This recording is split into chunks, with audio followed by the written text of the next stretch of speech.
dope on a rope, hippie chips, even a university that teaches cannabis cultivation. In California, marijuana isn't so taboo.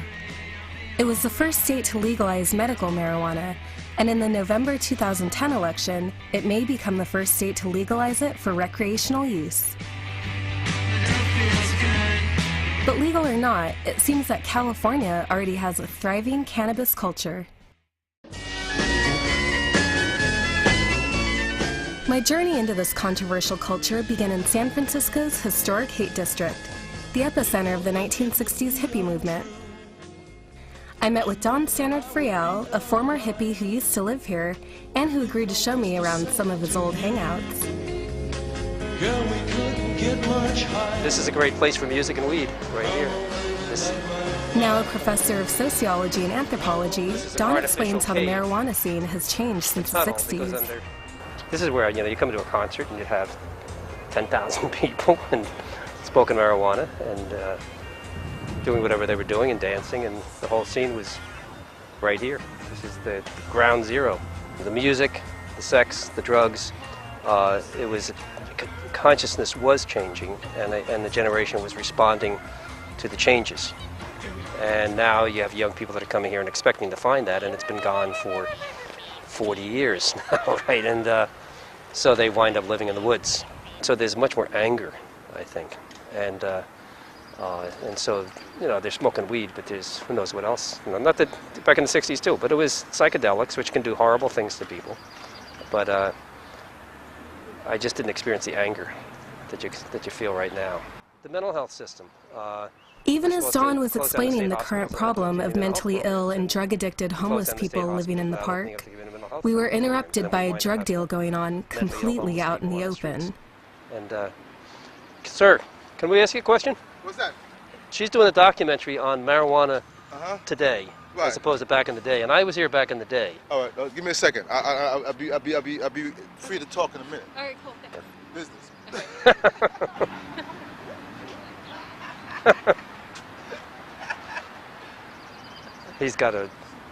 He has a joint. He has a lid with him, or a baggie full of marijuana, and that's. Is that pretty common? That's pretty common to see here. Yes, it's very common to see here. I mean, as I said, this time of day there just isn't that much going on, but later on it will be. But I mean, he seems open enough to have an interesting conversation. But he's got big buds there, Yeah. and so we'll see. He's doing business right now. After finishing his business, the dealer returns. Why do you think, and it never occurred to me, but if you go down and buy weed at a medical marijuana clinic, or you can buy it here in the park, why would someone choose the park? It's like buying gasoline. You have gasoline $2.99 on this corner, right? Yeah. And then you have gasoline that is like $2.06 on the next corner. Yeah. What do? You waste time going to the gas station that's $2.06, or you get the gas station there. Yeah. You're here. I'm here. I'm here, right? Yeah. And I never, people do that. And it's not just San Francisco where marijuana is so out in the open. At a comedy club in Sunnyvale, just 1 hour south of San Francisco, there's a whole show about it. The Marijuana Logs features Tony Kameen, Rob Cantrell, and Dan Gabriel, 3 comedians who aren't shy about declaring their love for the bud. We're excited about marijuana. Marijuana pleases us.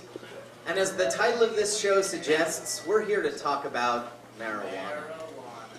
We're here to think about it, to hear stories about it, to learn about it, to understand it, to buy it.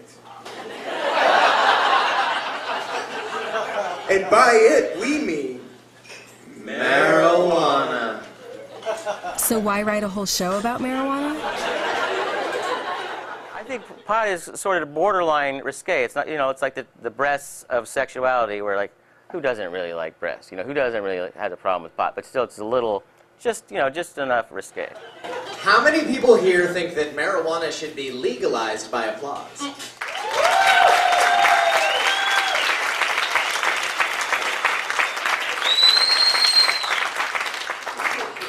Wouldn't that be sweet? If we could legalize marijuana by applauding. But for some people, like anti-marijuana activist Ron Kirkish, the possible legalization of marijuana is no laughing matter. I don't care what the pro-pot forces say. When you talk to the prisoners, when you talk to the people that have quit drugs, and they all say it started with marijuana, that's the truth. They don't want to believe that, and they don't want you to believe it, but that's the truth. My opponents say, oh, it's a no-problem drug. That's not true. It's not true at all. But couldn't you say the same thing about alcohol? Of course you can.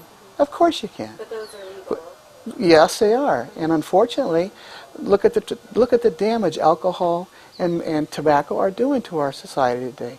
Is that what we want to do? Add another one? Is that really the right way to go?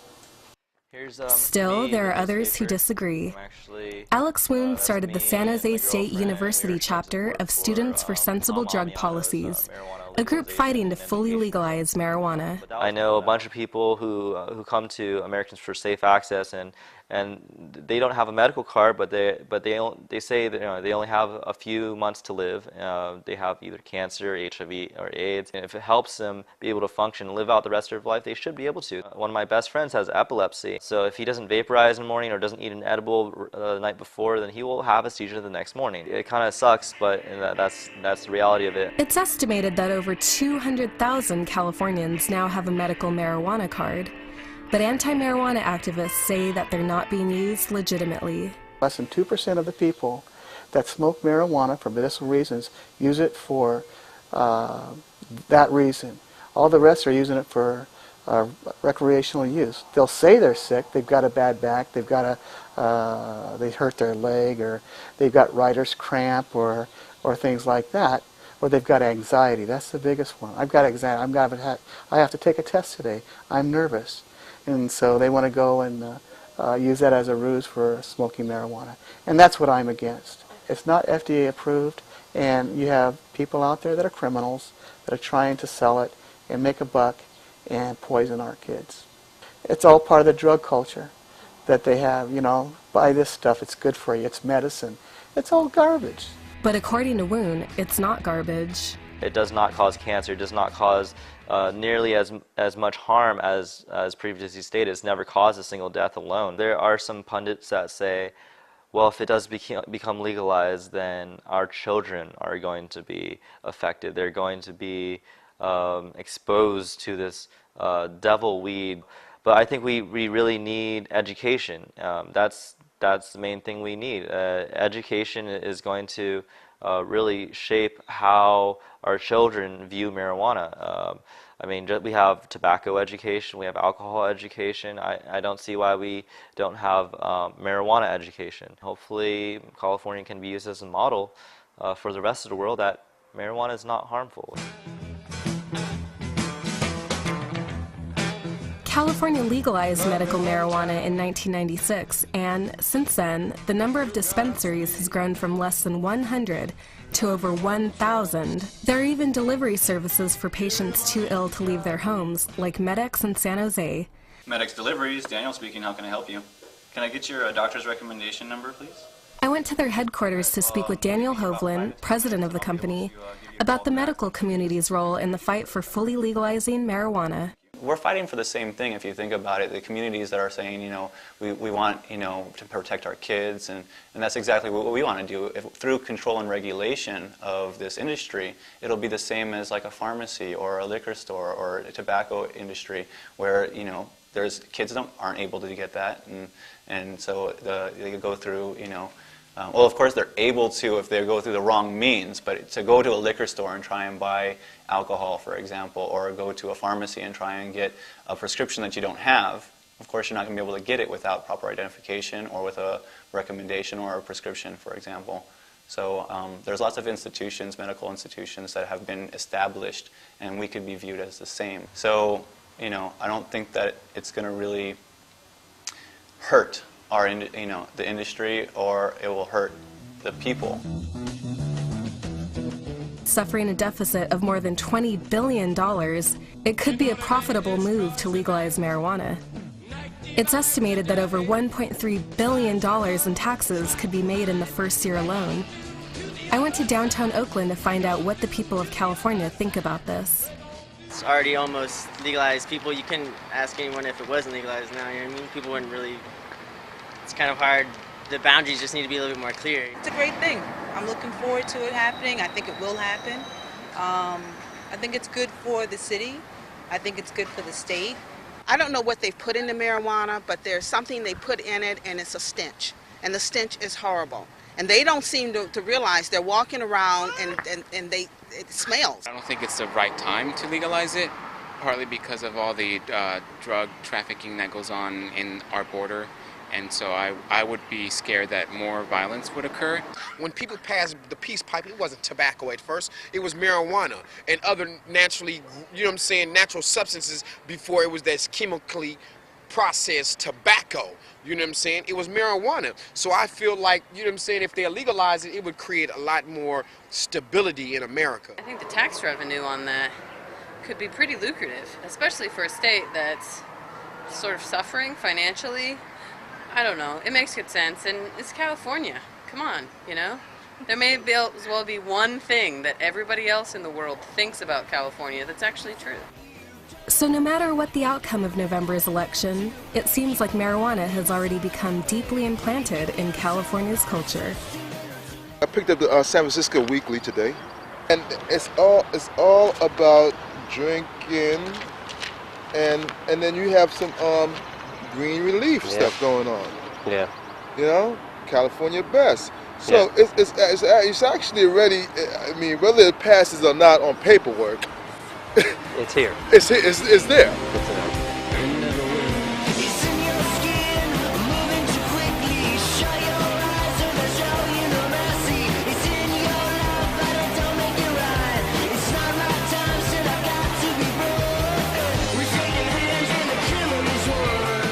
'60s hippie movement. I met with Don Stannard Friel, a former hippie who used to live here and who agreed to show me around some of his old hangouts. This is a great place for music and weed, right here. Marijuana isn't so taboo. It was the first state to legalize medical marijuana, and in the November 2010 election, it may become the first state to legalize it for recreational use. But legal or now a professor of sociology and anthropology, Don explains how the marijuana scene has changed since the 60s. This is where, you know, you come to a concert and you have 10,000 people and smoking marijuana, and